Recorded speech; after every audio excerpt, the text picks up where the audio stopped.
Characters, a lesson on characters by Ruby, the author of The Ocean Callings, Labyrinthine and richidiot.com. So when it comes to character, we all have a tendency to consider the character based on how they look. That isn't the only way in which to gauge a character. So yes, it might be nice that they have blonde hair, brown eyes and wear nice clothing, but that's not a description. We don't know anything about the character based on that. So what I want you to do is consider a character and consider all the senses. So first of all, imagine a character walking through the door into your room. What is the first thing that you notice about them? Is it the hair? Is it the makeup? Is it a tattoo? Is it an orange dress? Is it the shoes? Is it the way they walk? Is it their posture? What is it that captures your attention? That's the first thing. Now, imagine your character's in the room and you walk over to them. You want to have a little look at some details on them. So give me 3 details. Give me some details on the clothing. Give me some details on the face. How would you describe their posture? That's a detail. Now, what mood are they in? What is their atmosphere about? Because when a person walks into the room, the main part of your understanding and gauging of them is how they present themselves. What is their presence? How does the person stand? Is their spine arched?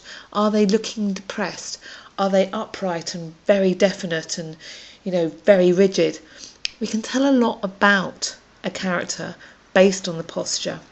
And if someone storms into the room with a rigid posture with a scowl on their face and you notice that their hair is wild, you will then already have set the scene. So we've got this. We're bearing in mind their presence in the room. So what aftershave or perfume does your character wear? What do they smell like?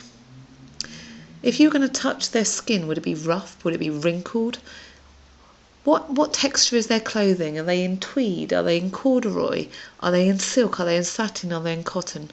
What is their hair like? Are they bald? Are they shiny in their head? And have they got a bush of hair, an afro, or a straightened, rigid arrangement of hairsprayed randomness?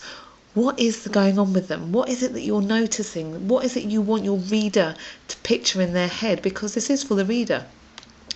Now, then, once we've got this, we start to go, who is this character? What are they doing? What are their actions? What are their behaviours? So consider how they're behaving. Is their behaviour erratic? Are they shifting? Are they awkward in the room?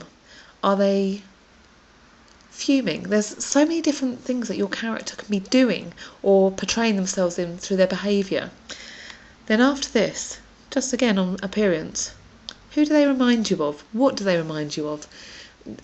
Are they in the room like a giant bear about to aggressively attack their counterpart? Or are they meek and mild, which again is a cliche, but are they curled up like a little mouse? What does this person remind you of? Does it remind you of a female bulldozer? What is it?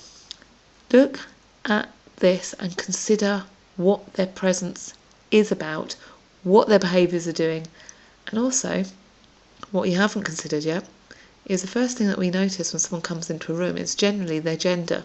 What's their gender?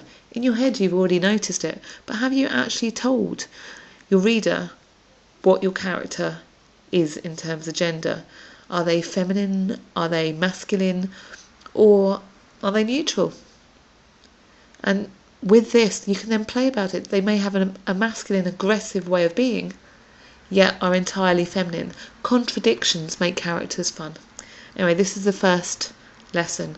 Consider the character that you're creating, bring them into a room, introduce them, and bear in mind what their presence is about, because that's the first building block for creating a 3-dimensional character.